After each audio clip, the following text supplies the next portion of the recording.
It's a very different bus route through Toronto. This bus is looking for passengers who need help. It's quite visible once you come downtown, and the members out there on the streets, and they don't have any shelter to go to. This shelter is on wheels. Its route changes every night. Its mission stays the same, getting homeless off the street. At night time especially, the weather is very cold and harsh as well.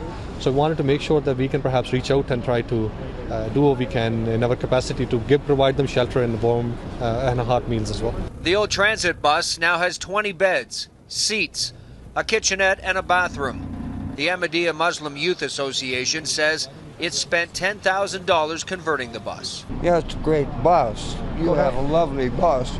And I see people with $1,500 jackets on. They may have to spend some time convincing. You wouldn't want to get on, have a meal, maybe have a nap? No.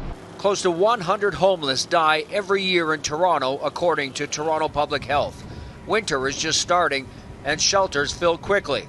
That's why Hassan Mohammed says he's volunteering 5 nights a week on the shelter bus. We have around 40 people sitting here, sipping on coffee, eating.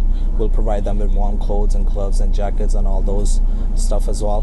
We have some hygiene kits for them. There's currently one shelter bus driving the streets of Toronto.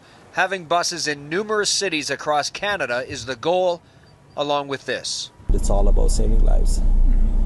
Tom Hayes, Global News.